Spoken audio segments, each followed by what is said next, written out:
분노의 본질을 이해하기. 세상을 살아가며 우리는 수많은 감정의 파도와 마주합니다. 그 중에서도 분노는 가장 강렬하고 가장 파괴적이며 동시에 가장 우리를 괴롭히는 감정일 것입니다.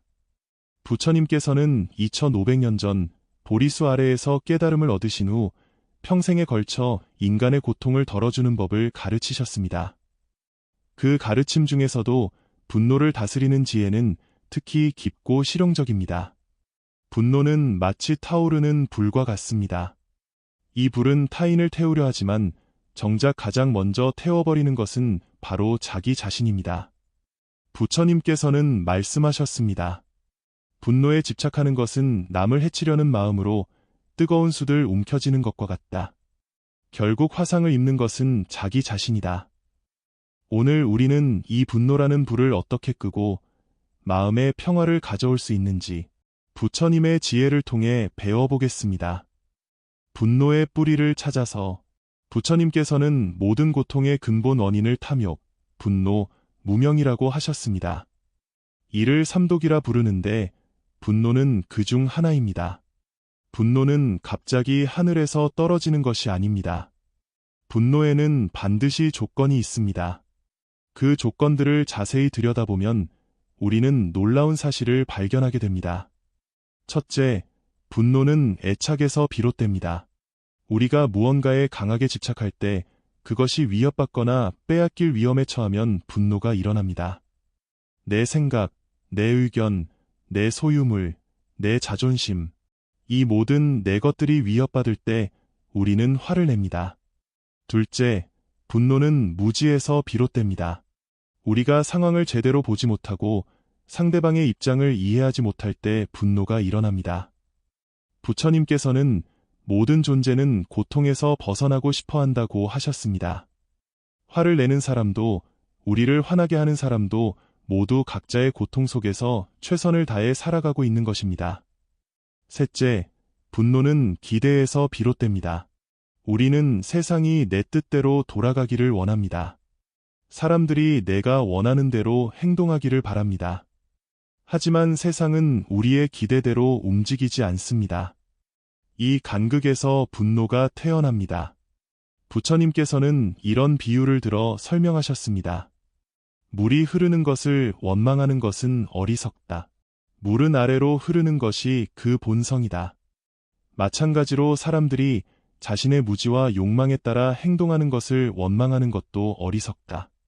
그것이 아직 깨달음을 얻지 못한 존재들의 본성이기 때문이다. 분노를 다스리는 첫 번째 단계는 분노가 일어나는 순간을 알아차리는 것입니다. 부처님께서는 이를 사티, 즉 마음 챙김이라고 하셨습니다. 대부분의 사람들은 이미 분노에 휩싸인 후에야 자신이 화났다는 것을 깨닫습니다. 하지만 진정한 지혜는 분노가 씨앗 상태일 때 아직 마음의 정원에 뿌리를 내리기 전에 알아차리는 것입니다. 분노는 갑자기 폭발하는 것처럼 보이지만 실제로는 단계가 있습니다. 먼저 마음의 불편함이 일어납니다. 그 다음 저항감이 생깁니다. 그리고 점점 강해지면서 분노로 발전합니다. 부처님께서는 제자들에게 이렇게 가르치셨습니다. 마음을 관찰하라. 마치 목동이 솥대를 지켜보듯 농부가 농작물을 돌보듯 자신의 마음 상태를 늘 살펴보라. 분노가 일어나는 순간을 알아차리는 구체적인 방법이 있습니다. 먼저 몸의 신호를 주의 깊게 살펴보십시오. 분노할 때 우리 몸은 변화합니다. 심장박동이 빨라지고 근육이 긴장하며 호흡이 얕아집니다. 주먹이 저절로 쥐어지고 턱이 굳어집니다. 이런 신체적 신호들을 민감하게 감지하는 연습을 하십시오. 다음으로 마음의 움직임을 관찰하십시오. 아, 지금 내 마음에 불편함이 일어나고 있구나. 저항하는 마음이 생기고 있구나. 이렇게 담담하게 바라보는 것입니다. 부처님께서는 이런 비유를 드셨습니다. 마음은 맑은 호수와 같다. 바람이 불면 물결이 일지만 바람이 그치면 다시 고요해진다. 분노라는 바람이 불어도 당황하지 말고 고요히 지켜보라. 그러면 분노도 자연스럽게 가라앉을 것이다. 호흡으로 마음 다스리기. 부처님께서 가장 먼저 제자들에게 가르치신 수행법 중 하나가 바로 호흡에 대한 마음 챙김입니다. 분노가 일어날 때 호흡은 가장 즉각적이고 효과적인 치료법이 됩니다. 분노할 때 우리의 호흡은 얕고 빨라집니다. 이는 몸이 전투 상태로 들어갔다는 신호입니다. 하지만 의식적으로 호흡을 깊고 느리게 바꾸면 몸과 마음이 평화로운 상태로 돌아갈 수 있습니다. 부처님께서 가르치신 호흡법을 따라해 보겠습니다. 먼저 편안한 자세로 앉으십시오. 눈을 감거나 반쯤 뜨고 자연스럽게 호흡하십시오. 억지로 호흡을 바꾸려 하지 말고 있는 그대로의 호흡을 느껴보십시오. 들숨을 쉴 때 들숨을 쉬는 줄 알고 날숨을 쉴 때 날숨을 쉬는 줄 안다. 부처님께서 직접 하신 말씀입니다. 단순하지만 깊은 가르침입니다. 호흡에 온전히 집중하다 보면 분노로 어지러웠던 마음이 점점 가라앉습니다. 호흡은 현재 순간과 우리를 연결해주는 다리 역할을 합니다. 분노는 주로 과거의 상처나 미래의 걱정에서 비롯되지만 호흡은 우리를 지금 이 순간으로 데려옵니다. 부처님께서는 이렇게 말씀하셨습니다. 호흡은 몸과 마음을 하나로 만드는 끈이다. 호흡에 마음을 모으면 흩어졌던 정신이 한 곳으로 모아진다. 분노가 일어날 때 이렇게 해보십시오. 먼저 3번 깊게 숨을 쉬십시오. 첫 번째 숨에서는 분노를 알아차리고 두 번째 숨에서는 분노를 받아들이며 세 번째 숨에서는 분노를 놓아보십시오. 그리고 이런 마음으로 호흡하십시오. 들숨의 평화를 받아들이고 날숨의 분노를 내보낸다. 호흡 하나하나가 치유의 기회가 됩니다. 부처님의 가르침 중에서 가장 아름답고 강력한 것 중 하나가 바로 자비입니다. 자비는 단순한 동정이나 연민이 아닙니다. 모든 존재의 고통을 덜어주고 싶은 진정한 사랑입니다. 놀랍게도 자비는 분노의 가장 완벽한 해독제입니다. 분노와 자비는 동시에 존재할 수 없습니다. 마치 어둠과 빛이 동시에 있을 수 없는 것과 같습니다. 부처님께서는 이런 이야기를 들려주셨습니다. 한 수행자가 부처님께 물었습니다. 세존이시여, 저를 모독하고 해치려는 사람들을 어떻게 대해야 합니까? 부처님께서 대답하셨습니다. 만약 어떤 사람이 너에게 선물을 주는데 내가 받지 않는다면 그 선물은 누구의 것이냐? 그 사람의 것입니다. 그렇다. 마찬가지로 다른 사람이 너에게 화와 모독을 선물로 준다면 내가 받지 않으면 그것은 그 사람 자신의 것이 된다. 하지만 자비를 실천하는 것은 쉽지 않습니다. 특히 우리를 화나게 하는 사람에게 자비를 베푸는 것은 더욱 어렵습니다. 부처님께서는 단계적인 방법을 가르치셨습니다. 먼저 자기 자신에게 자비를 베푸십시오. 내가 행복하기를 바란다. 내가 고통에서 벗어나기를 바란다. 내가 평화롭기를 바란다. 자신을 사랑하지 못하는 사람은 다른 사람도 진정으로 사랑할 수 없습니다. 다음으로 사랑하는 사람들에게 자비를 베푸십시오. 가족, 친구, 스승, 그들이 행복하기를 바란다.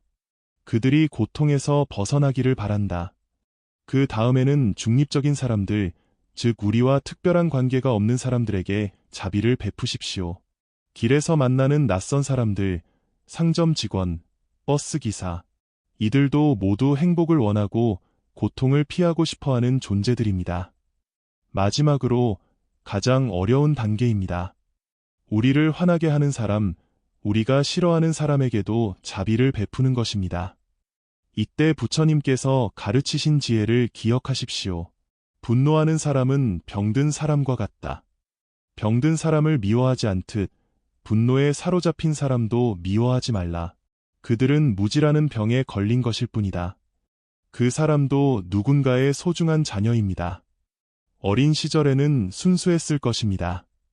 그들이 지금 화를 내고 상처를 주는 것은 그들 자신이 상처받았기 때문일 수도 있습니다. 저 사람도 행복하기를 바란다. 저 사람의 고통이 줄어들기를 바란다. 저 사람이 평화를 찾기를 바란다. 이렇게 마음으로 말해보십시오. 처음에는 어색하고 억지스러울 수 있습니다. 하지만 계속 연습하다 보면 진정한 자비의 마음이 우러나오게 됩니다. 무상함을 통한 깨달음. 부처님의 가르침의 핵심 중 하나는 무상, 즉 모든 것이 변한다는 진리입니다. 이 깨달음은 분노를 다스리는데 매우 강력한 도구가 됩니다. 우리가 화를 내는 이유 중 하나는 상황이나 사람들이 영원히 그대로일 것이라고 착각하기 때문입니다. 하지만 실제로는 모든 것이 끊임없이 변합니다. 지금 당신을 화나게 하는 그 상황도 변할 것입니다. 당신을 속상하게 하는 그 사람도 변할 것입니다. 그리고 분노에 사로잡힌 지금의 당신도 변할 것입니다. 부처님께서는 이렇게 말씀하셨습니다. 강은 끊임없이 흐른다. 같은 물이 두 번 흐르지 않듯 같은 순간도 두 번 오지 않는다. 분노가 일어날 때 이렇게 생각해 보십시오. 이 분노도 구름과 같다. 하늘에 구름이 생겼다가 사라지듯 마음의 분노가 일어났다가 사라질 것이다. 무상함을 깊이 이해하면 우리는 집착에서 벗어날 수 있습니다.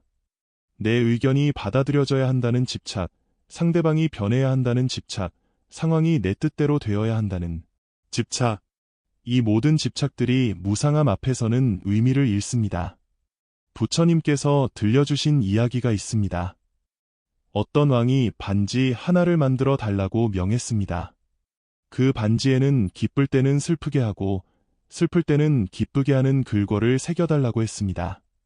현자가 반지에 새긴 글귀는 바로 이것도 지나가리라 였습니다. 분노가 일어날 때마다 이 말을 기억하십시오. 이것도 지나가리라. 아무리 강한 분노라도, 아무리 깊은 상처라도 시간이 흐르면 변합니다. 영원한 분노는 없습니다. 또한 무상함은 우리에게 용서의 지혜를 가르쳐줍니다. 어제의 그 사람과 오늘의 그 사람은 똑같지 않습니다. 사람은 매 순간 변합니다. 어제 실수한 사람이 오늘은 후회하고 있을 수 있습니다. 어제 무례했던 사람이 오늘은 반성하고 있을 수 있습니다. 무상함을 이해하면 우리는 더 이상 과거에 매이지 않습니다. 저 사람이 나에게 저런 말을 했어라고 계속 곱씹지 않습니다. 그 순간은 이미 지나갔고 그 말을 한 사람도 이미 변했기 때문입니다. 지혜로운 말과 행동. 분노를 느낀다고 해서 반드시 화를 내야 하는 것은 아닙니다. 부처님께서는 감정과 행동을 구분해서 생각하라고 가르치셨습니다. 분노라는 감정이 일어나는 것은 자연스러운 현상입니다. 하지만 그 분노를 어떻게 표현하느냐는 우리의 선택입니다. 지혜로운 사람은 분노를 느끼더라도 해로운 말이나 행동을 하지 않습니다. 부처님께서는 말의 중요성을 특히 강조하셨습니다. 말은 화살과 같다. 한번 내뱉으면 다시 돌이킬 수 없다. 그러므로 말을 하기 전에 3번 생각하라. 그 말이 사실인가? 그 말이 필요한가? 그 말이 친절한가? 화가 날 때 우리는 종종 상대방에게 상처가 되는 말을 합니다. 하지만 그런 말들은 문제를 해결하지 못할 뿐만 아니라 상황을 더욱 악화시킵니다. 분노의 참말은 상대방의 마음에 더 큰 분노를 불러일으킵니다. 부처님께서 가르치신 올바른 언어 사용법이 있습니다. 첫째, 진실한 말을 하십시오. 분노할 때는 과장하거나 왜곡하기 쉽습니다. 너는 항상 그래, 너는 절대 변하지 않아 와 같은 극단적인 표현은 피하십시오. 둘째, 부드러운 말을 하십시오. 같은 내용이라도 부드럽게 표현하면 상대방이 받아들이기 쉽습니다. 내가 틀렸어 보다는 내 생각은 조금 달라 라고 말하는 것이 좋습니다. 셋째, 적절한 때에 말하십시오. 감정이 격해졌을 때는 말을 아끼고 마음이 가라앉은 후에 대화하십시오. 넷째, 상대방의 입장을 고려해서 말하십시오. 내 감정만 표현할 것이 아니라 상대방이 어떻게 받아들일지도 생각해 보십시오. 행동 역시 마찬가지입니다. 분노할 때 우리는 충동적으로 행동하기 쉽습니다. 하지만 부처님께서는 항상 신중하게 행동하라고 가르치셨습니다. 모든 행동에는 결과가 따른다는 것이 부처님의 가르침입니다. 분노에 휩쓸려 한 행동은 나중에 후회하게 되는 경우가 많습니다. 그러므로 행동하기 전에 잠시 멈추고 생각해 보십시오. 이 행동이 나에게 도움이 될까? 상대방에게 도움이 될까? 이 상황을 개선하는 데 도움이 될까? 이런 질문들을 스스로에게 해보십시오. 때로는 아무것도 하지 않는 것이 가장 지혜로운 행동일 수 있습니다. 부처님께서는 때로는 침묵이 가장 좋은 대답이다라고 말씀하셨습니다. 용서의 힘. 용서는 분노를 완전히 치유하는 궁극적인 방법입니다. 하지만 많은 사람들이 용서를 오해합니다. 용서는 상대방의 잘못을 인정해주는 것이 아닙니다. 용서는 자기 자신을 자유롭게 하는 것입니다. 부처님께서는 이렇게 말씀하셨습니다. 원한을 품는 것은 독을 마시고 상대방이 죽기를 바라는 것과 같다. 용서하지 않으면 우리는 계속해서 그 상처를 마음속에 품고 살아가야 합니다. 상대방은 이미 그 일을 잊었을 수도 있는데 우리만 혼자서 고통받는 것입니다. 용서는 쉽지 않습니다. 특히 큰 상처를 받았을 때는 더욱 그렇습니다. 하지만 부처님께서는 용서할 수 있는 방법을 가르쳐 주셨습니다. 먼저 용서가 무엇인지 정확히 이해해야 합니다. 용서는 상대방의 행동을 정당화하는 것이 아닙니다. 잘못은 잘못으로 인정하되 그 잘못에 대한 원한을 놓아버리는 것입니다. 용서는 또한 상대방과 다시 친해져야 한다는 뜻도 아닙니다. 용서하되 필요하다면 거리를 두는 것도 지혜로운 선택입니다. 부처님께서 가르치신 용서의 단계가 있습니다. 첫 번째 단계는 상처를 인정하는 것입니다. 나는 상처받았다. 그리고 그 상처가 아직도 아프다고 솔직하게 인정하십시오. 상처를 부인하거나 외면한다고 해서 없어지지 않습니다. 두 번째 단계는 상대방도 고통받고 있다는 것을 이해하는 것입니다. 상처를 주는 사람들도 대부분 자신의 상처 때문에 그런 행동을 합니다. 행복한 사람은 다른 사람에게 상처를 주지 않습니다. 세 번째 단계는 용서하기로 결심하는 것입니다. 이것은 감정적인 결정이 아니라 의지적인 결정입니다. 나는 이 원한을 놓아버리겠다. 나는 자유로워지겠다고 스스로에게 말하십시오. 네 번째 단계는 실제로 용서를 실천하는 것입니다. 상대방을 위해 기도하거나 좋은 일이 생기기를 바라주십시오. 처음에는 억지스럽더라도 계속 실천하다 보면 진정한 용서의 마음이 생깁니다. 마지막 단계는 자기 자신을 용서하는 것입니다. 우리는 종종 자기 자신에게 가장 가혹합니다. 실수했을 때, 잘못했을 때 자신을 용서하지 못하고 계속 자책합니다. 하지만 자기 자신을 용서하지 못하는 사람은 다른 사람도 진정으로 용서할 수 없습니다. 부처님께서는 이런 이야기를 들려주셨습니다. 어떤 사람이 부처님께 침을 뱉었습니다. 제자들이 화를 내며 그 사람을 벌하려 했지만 부처님께서는 말리셨습니다. 다음 날 그 사람이 다시 와서 사과했습니다. 부처님께서는 당신이 사과할 필요는 없습니다. 어제 침을 뱉은 사람과 오늘 사과하러 온 사람은 같은 사람이 아니기 때문입니다. 라고 말씀하셨습니다. 용서는 과거를 바꾸는 것이 아니라 미래를 자유롭게 하는 것입니다. 부처님의 가르침은 일상생활에서 실천할 때 비로소 의미가 있습니다. 분노를 다스리는 지혜도 매일매일의 작은 실천을 통해 체화되어야 합니다. 아침에 일어나면서부터 마음 챙김을 시작하십시오. 오늘 하루 평화로운 마음으로 살아가겠다고 다짐하십시오. 하루를 시작하는 마음가짐이 그날 하루를 좌우합니다. 대화할 때는 상대방의 말을 끝까지 들어보십시오. 중간에 끼어들거나 반박하고 싶은 마음이 들더라도 참고 기다리십시오. 부처님께서는 듣는 것은 사랑의 표현이다 라고 하셨습니다. 교통체증에 걸렸을 때, 줄을 서서 기다릴 때, 컴퓨터가 느리게 작동할 때, 이런 작은 일상의 순간들이 모두 분노를 다스리는 연습의 기회가 됩니다. 이것도 무상하다. 지나갈 것이다 라고 마음속으로 되뇌어 보십시오. 직장에서 동료와 갈등이 생겼을 때는 즉시 반응하지 말고 잠시 시간을 두십시오. 나는 지금 화가 나 있다.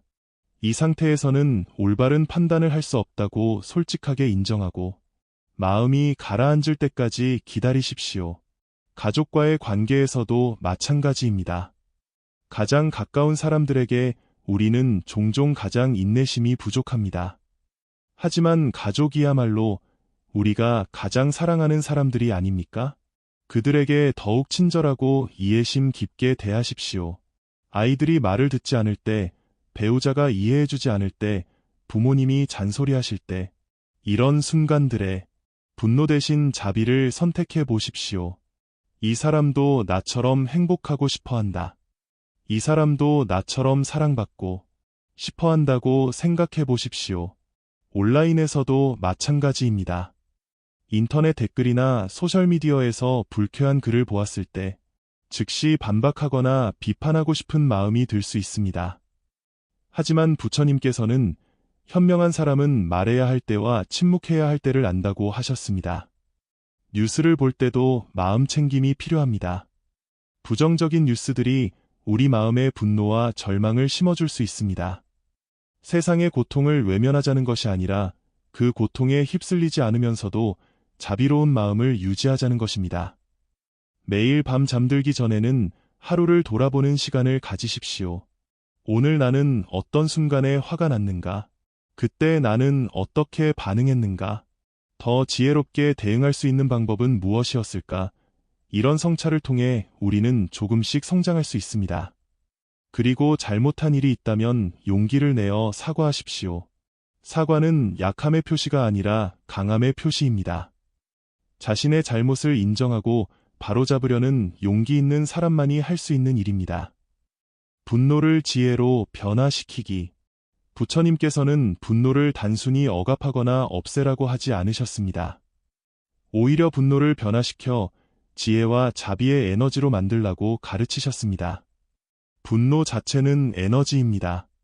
잘못 사용하면 파괴적이지만 올바르게 사용하면 긍정적인 변화를 만들어낼 수 있습니다. 불의에 대한 분노는 정의를 실현하려는 동력이 될 수 있습니다. 고통에 대한 분노는 고통을 덜어주려는 자비심으로 승화될 수 있습니다. 부처님 자신도 중생들의 고통을 보고 분노하셨을 것입니다. 하지만 그 분노를 파괴적으로 표출하지 않고 고통의 원인을 찾아 해결책을 제시하는 지혜로 승화시키셨습니다. 우리도 마찬가지입니다. 세상의 불의를 보고 화가 날 때 그 화를 건설적인 행동으로 바꿀 수 있습니다. 환경 파괴를 보고 화가 나면 환경 보호 활동에 참여할 수 있습니다. 가난과 불평등을 보고 화가 나면 도움이 필요한 사람들을 위해 봉사할 수 있습니다. 개인적인 관계에서도 마찬가지입니다. 상대방의 행동에 화가 날 때 그 분노를 더 깊이 이해하고 소통하려는 노력으로 바꿀 수 있습니다. 분노는 우리에게 무언가 잘못되었다는 신호를 보내는 것일 수 있습니다.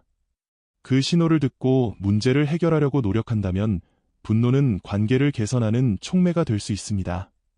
부처님께서는 이런 비유를 들어 설명하셨습니다. 연꽃은 진흙에서 자라지만 진흙에 물들지 않는다. 마찬가지로 지혜로운 사람은 분노라는 진흙에서 자비라는 연꽃을 피워낸다.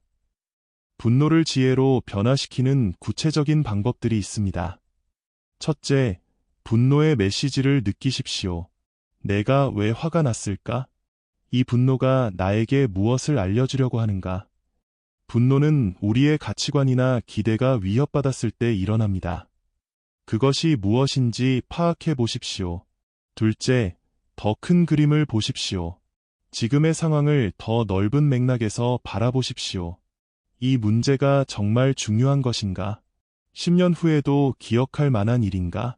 전체적인 관점에서 보면 사소한 일일 수 있습니다.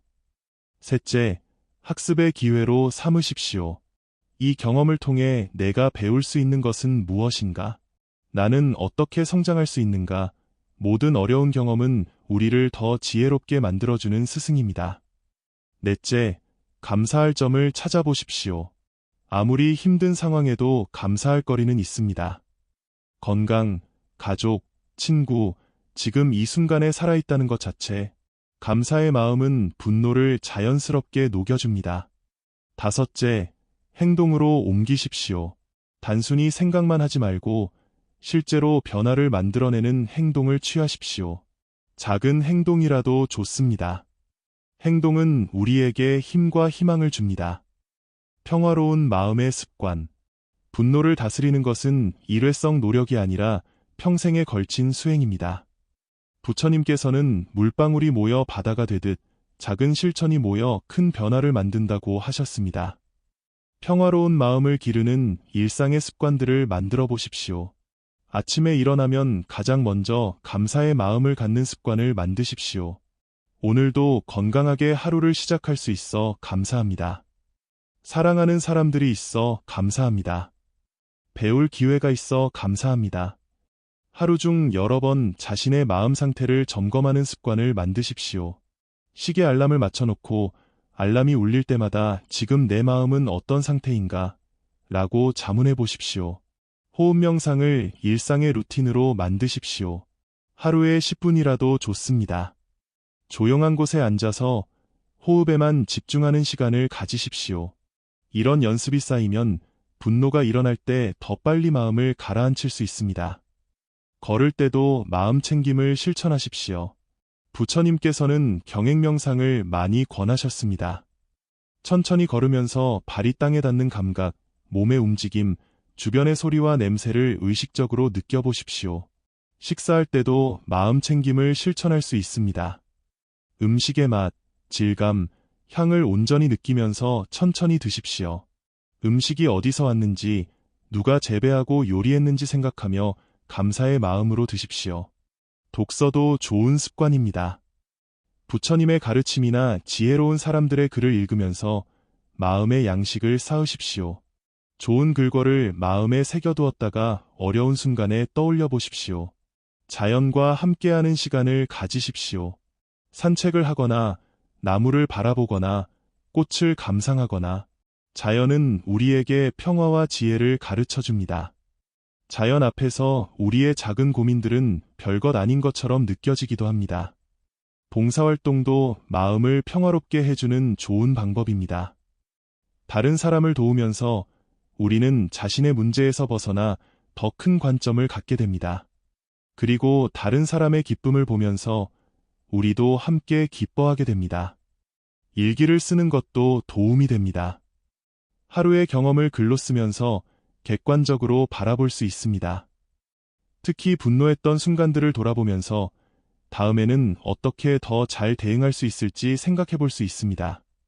잠들기 전에는 하루를 용서와 감사로 마무리하십시오.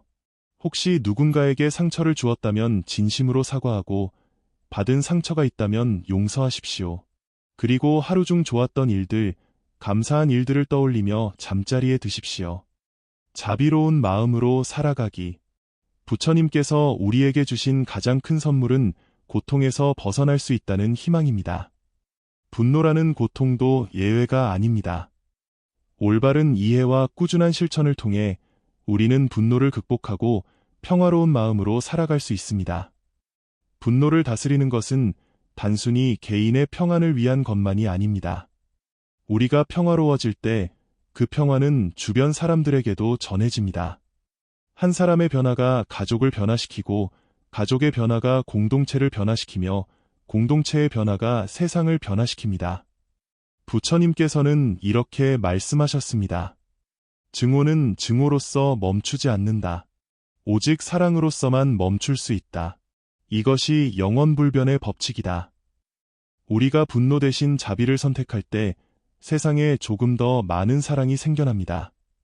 우리가 원한 대신 용서를 선택할 때 세상에 조금 더 많은 평화가 생겨납니다. 우리가 판단 대신 이해를 선택할 때 세상에 조금 더 많은 지혜가 생겨납니다. 이것이 바로 부처님께서 우리에게 바라시는 것입니다. 우리 각자가 작은 부처가 되어 주변의 평화와 자비를 퍼뜨리는 것입니다. 분노를 완전히 없애는 것은 쉽지 않을 것입니다. 우리는 완벽하지 않은 인간이고 때로는 실수할 수도 있습니다. 하지만 중요한 것은 완벽함이 아니라 노력하는 마음입니다. 한번 실패했다고 포기하지 말고 다시 일어나서 계속 정진하십시오. 부처님께서도 깨달음을 얻기까지 수많은 시행착오를 겪으셨습니다. 우리도 마찬가지입니다. 매 순간이 새로운 시작이고 매 호흡이 새로운 기회입니다. 오늘부터 시작하십시오. 작은 것부터 시작하십시오. 누군가가 당신을 화나게 할 때 한 번 더 깊게 숨을 쉬어 보십시오. 짜증나는 상황에 부딪혔을 때 이것도 지나가리라고 마음속으로 말해 보십시오. 실수한 사람을 보았을 때 비판하기 전에 이해하려고 노력해 보십시오. 이런 작은 실천들이 모여서 큰 변화를 만들어냅니다. 당신의 마음이 평화로워질 때 당신의 가족도 평화로워집니다. 당신의 직장도 평화로워집니다. 당신이 만나는 모든 사람들이 그 평화를 느끼게 됩니다. 부처님께서는 열반에 드시기 전 마지막으로 이런 말씀을 남기셨습니다. 모든 형성된 것들은 소멸하기 마련이다.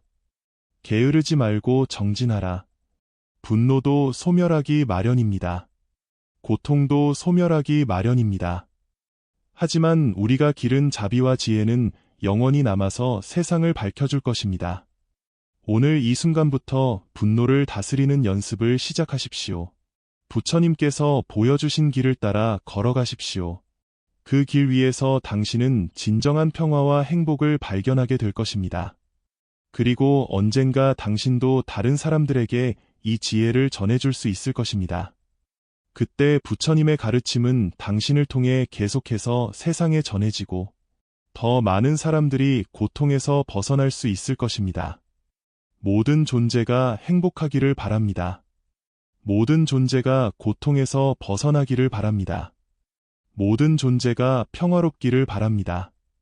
이것이 부처님께서 우리에게 주신 분노를 다스리는 지혜입니다. 이 가르침이 당신의 마음에 평화를 가져다주고 당신의 삶을 더욱 아름답게 만들어주기를 바랍니다. 실천을 위한 다짐. 부처님의 가르침을 듣는 것만으로는 충분하지 않습니다. 실제로 삶에서 실천할 때 비로소 그 가르침은 살아있는 지혜가 됩니다.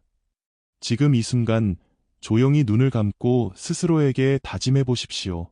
나는 오늘부터 분노를 다스리는 연습을 시작하겠습니다. 분노가 일어날 때마다 호흡을 먼저 살펴보겠습니다. 상대방의 입장에서 이해하려고 노력하겠습니다. 말하기 전에 한 번 더 생각하겠습니다. 원한을 품기보다는 용서를 선택하겠습니다. 매일 감사의 마음으로 하루를 시작하고 마무리하겠습니다. 작은 실천이라도 꾸준히 계속하겠습니다. 부처님께서 2500년 전에 밝혀주신 이 진리의 빛이 오늘 당신의 마음을 비추고 있습니다. 이제 그 빛을 받아 당신도 다른 사람들에게 평화와 자비를 전해주는 등불이 되십시오. 세상은 당신의 평화로운 마음을 기다리고 있습니다.